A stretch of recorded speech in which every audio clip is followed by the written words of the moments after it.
Okay, I think it does work. So I want to, let's say we want to do these 4 integrals. Okay, first one.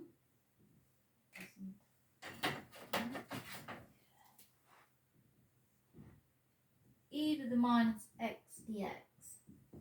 And also, let's say we want to integrate t cosine t dt. This one. And let's say we also want to do 2b sine of b squared dv.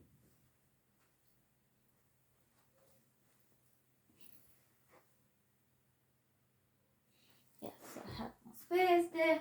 So the fourth one, 1, 2, 3, and the fourth one, yes, let's say the integral of 1 on y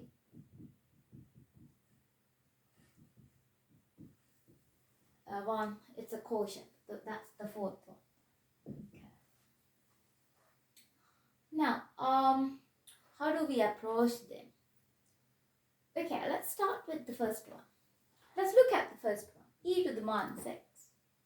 So we should either we are looking for an antiderivative. Whose antiderivative will give us the e to the minus x? Will it be easy to find? What about t cosine t? We know that minus sine t is the antiderivative of cosine t, but what about t cosine t? What about here?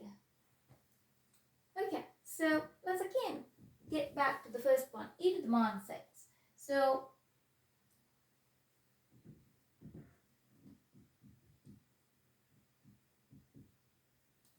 that's something I don't know. So let's say it is e to the minus x itself. I don't know. That's just a guess. So to check that, what we have to do is, if I differentiate this one, if I differentiate e to the minus x, it should give me this function. Let's look at what its derivative is. Its derivative is e to the minus x, and then times the, applying the chain rule, the derivative of minus x, which gives me minus some. So the antiderivative of, so the derivative of e to the minus x is this. But I wanted some function whose derivative is this. So I know that differentiation is a linear operator. So if I have differentiate the minus of e to the minus x, then I'll get the minus of that, which is this. So now we can say that the integral of this function, so integral of this guy, should be this one, which is minus e to the minus x. So my answer should be minus of that to be correct. And we know that the derivative of this gives us that, so that's good. So we can always double check. So that's the first one. It is easy. Now let's look at the second one. The second one. In the second one, we have t cosine t dt, and we can see that it's very difficult. It's almost impossible to find an antiderivative by just directly looking at what is the integrand. Integrand is a product of two functions.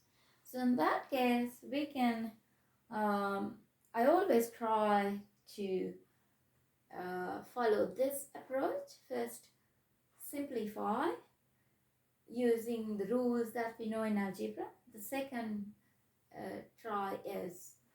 second thing is to try whether we can use the substitution. If not, it should be probably integration by parts. That's going to help us.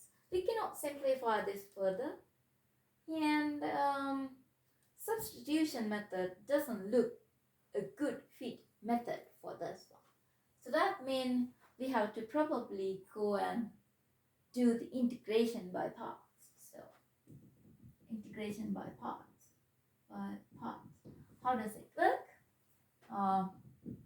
The UV product, here we have the integral of u dv minus we have v du.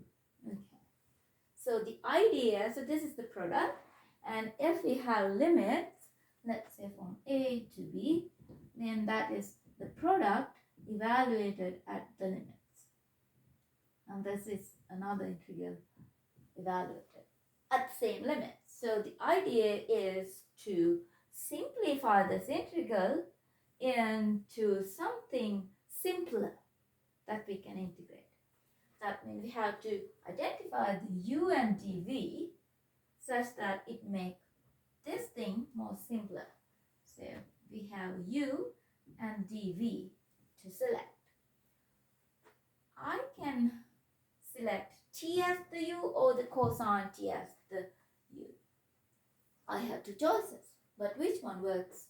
One of them will work, one of them will make things much more ugly.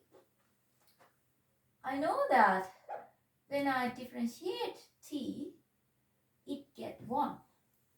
So it will, so the dv, du will be 1. So that will make some simplification and only left v. Okay, so that's what I observed. So I'm going to find a function when we differentiate it, it gets simpler. So t for the u. If t is u, then I need to figure out what is du, because I have to replace. I need to have du there. So if u is t, then du will be simply dt. And for the dv, I select the rest, which is cosine of t dt. Now, that's the dv, and I need v. To get the v, we need to integrate this. So integrate dv would give me v, and integrate cosine t dt. So the integral of v gives us v. The integral of cosine is minus sine t. Okay. So that's our v. Okay. So we can go ahead and get it done.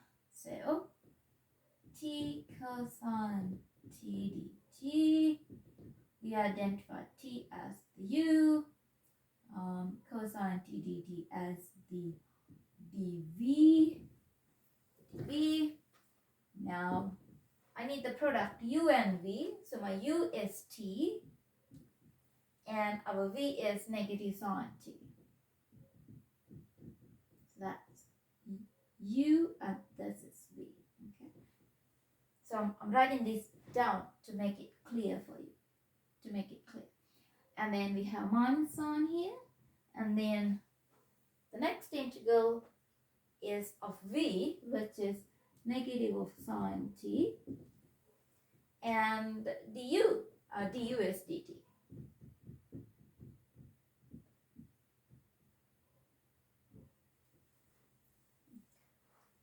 Now we can look what it is. So we get minus t sine t, and then from there we get the plus of integral sine t dt. And we know that if we differentiate cosine t, we get the sine t, negative sine t. So the antiderivative of t sine t dt is the negative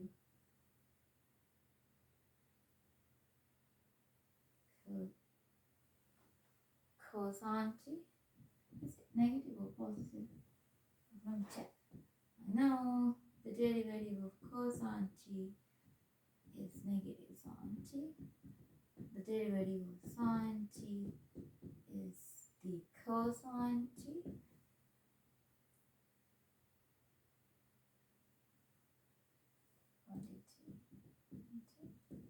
So I'm integrating this. So I get a negative. Okay, good. I'm good. Actually, I don't have this. Sorry, this is not. Okay. And plus a constant. Plus a constant because we didn't have the limits. Okay, so that did work. It did work. But yeah, so the trick is identify a function when we have a product which get smaller or simpler when we differentiate it. Okay, now let's look what would have happened if we like choose the other way down. We choose the other way down.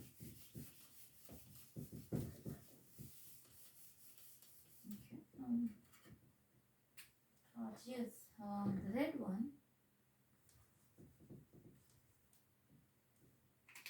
So I have this one. I'll use a black one. Okay. So now suppose I got u as the cosine t. U as the cosine t. And dv as the rest, which is t dt. If I have done that, then du will be cosine t will give me minus. So du is minus sine t dt.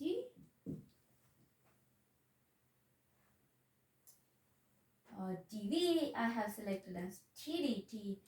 Now if I integrate that, it will give me the v. So the v will be t squared divided by 2. Because we're using the power rule for the differentiation to get the antiderivative of t. Okay, good.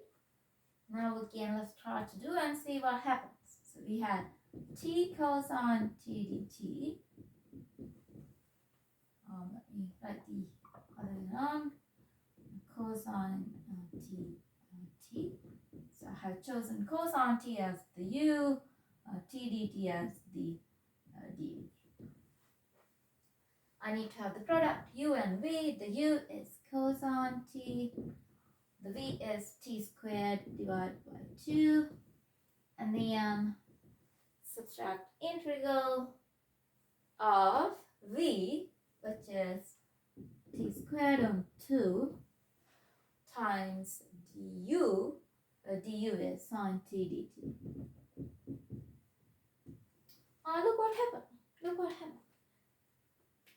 This chunk is a bit more complex than what we originally wanted to integrate. I wanted t cosine t, and it generated something a bit more complicated, t squared sine t. It's more difficult to do that.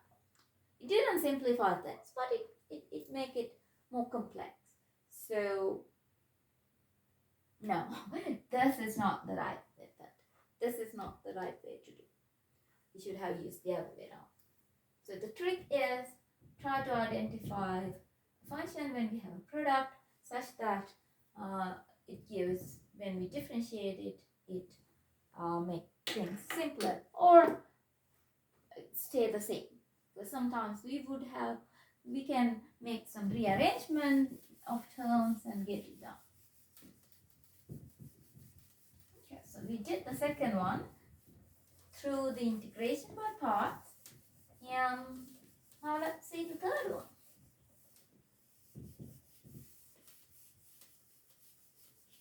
So for the second one is the integration by parts. This is just antiderivatives.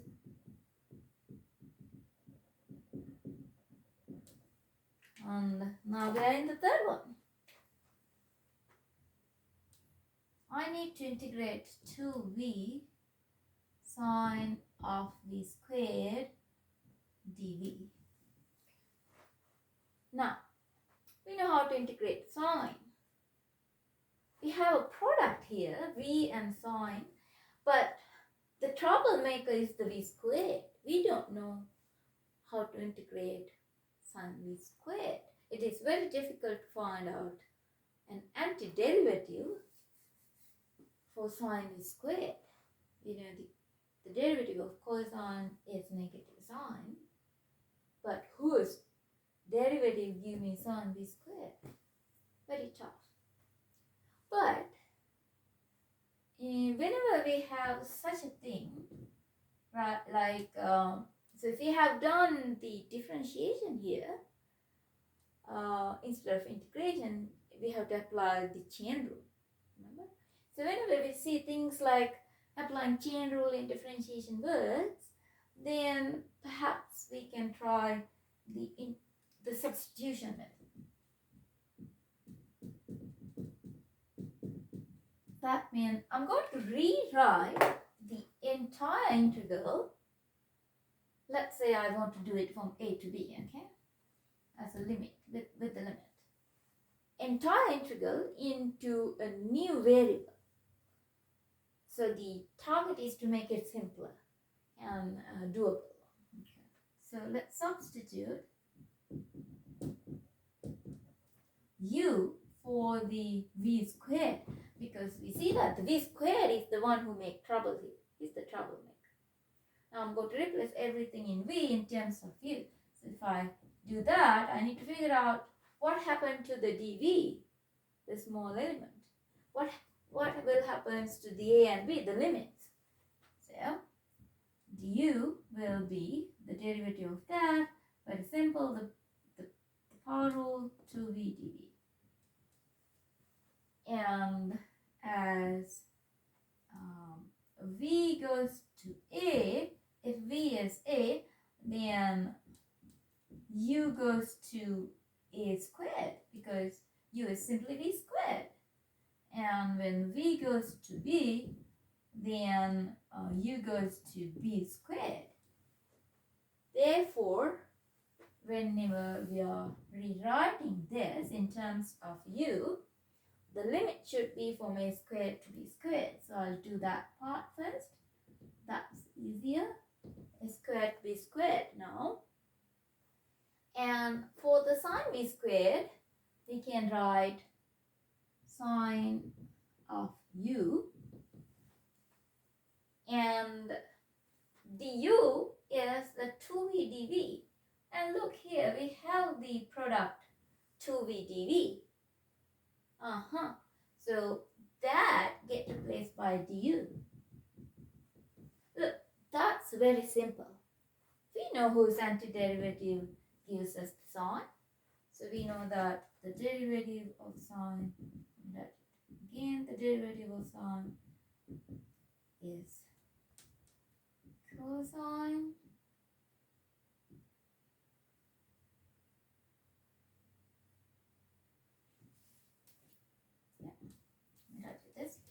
and the derivative of the cosine is negative sine x. So to give the sine, I need a minus sign here. Okay. To get sine x dx or sine u du, it will be the antiderivative of negative cosine u applied on b squared and a squared.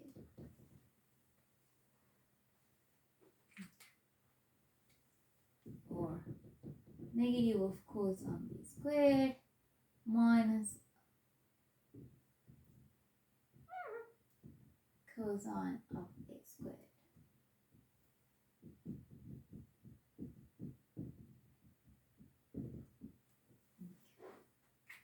So that is just a number. That's just a number.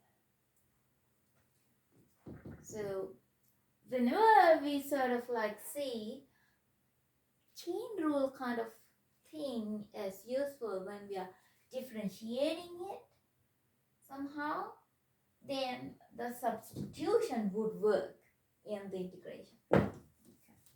We don't have to go for the integration by parts. Substitution works. And now let's look at the last one. The last one, we have to integrate a quotient y, 1 plus y dy. I know how to integrate 1 on y dy. Also, I know how to integrate 1 on 1 plus y dy. We can do it. Again, we can use a substitution to make things, if it looks a little complex, but it is not that difficult. So finding these two are not difficult individually, but whenever we have this type of product,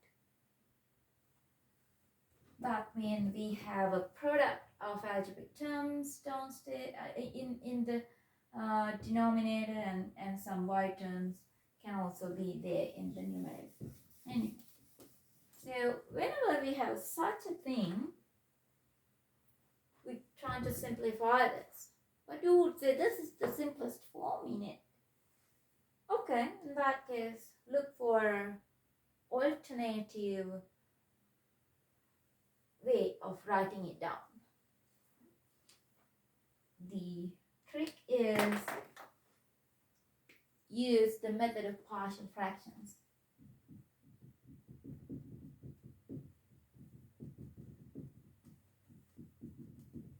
Okay, let's look at what is partial fraction. Okay, before that, let's say I had two quotient, a on b plus or minus c on d, and I should be able to write it as a one term with a common denominator. Here the common denominator will be the product of them, b times d. So by cross multiplication, we can say the numerator in this case should be AD minus CB.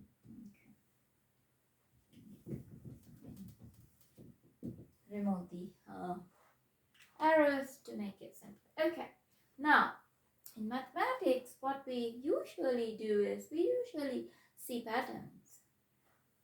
Whenever we have something like that, we can make it simpler and get into one term, one fraction this way.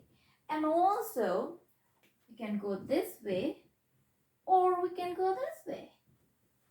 When we are going from one fraction into an addition of smaller, simpler fractions with linear or quadratic terms, we call it as doing the partial fraction.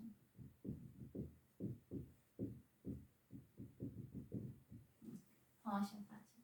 That's what we want to do here as well.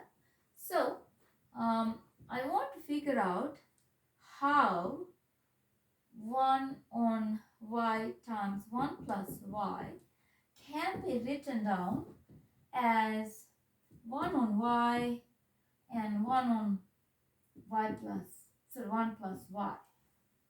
That is. It would not simply be add, but with some coefficients.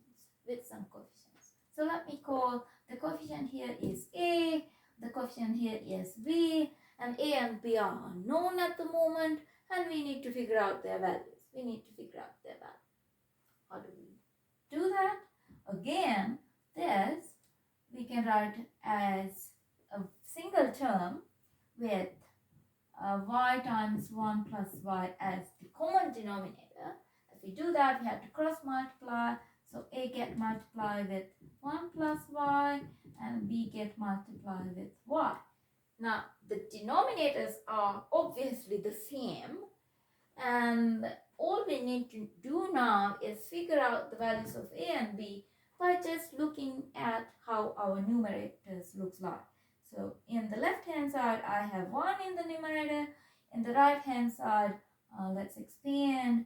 We get a, we get ay, and we get by terms. So we have two types of terms there. We have constant terms and we have y terms. So we have to look at the coefficients of the similar terms or like terms. So if you look at the constant terms, or y to the power 0, in the left hand side we get 1, in the right hand side we only have 8. And if we look at the terms of y to the 1, which is y terms, in the left hand side we do not have any of the y terms, but in the right hand side we have a plus b. So it gives us two equations. So perhaps a is 1, and if a is 1, b should be a minus 1. B should be minus 1. So now we can get into our integral and see this integral is exactly same as a on y, which is 1 on y, b is minus 1, so minus 1 on 1 plus y dy. These two things are exactly equal. Simplifying the integrand doesn't change the integral. And then we can apply the linearity of the integration. So this integral is same as the integral of 1 on y dy minus integral of 1 on 1 plus y dy. Okay. Both of them are much simpler now and are doable. Okay, so I will stop there, and that's the partial fraction method. Okay, when a question was given to you, how to identify what to do? First, look at what antiderivatives I can. Is it simpler form where I can use the antiderivatives? If you did that, perhaps not only that. So whenever you find the answer, once you found the answer, differentiate it and check that you get the same integrand. Okay. So first look for the antiderivatives. If no, then try to simplify. Simplify means this to this, the simple terms that are easily integrable. If not, try the substitution, check whether the substitution works, otherwise the integration by parts. Okay, so once you get your final answer to the integral, always check whether that's correct, that can be correct or wrong. How we do that? Differentiate it. The differentiation should give us the integrand, the function that we are integrating. Okay, I hope that was helpful.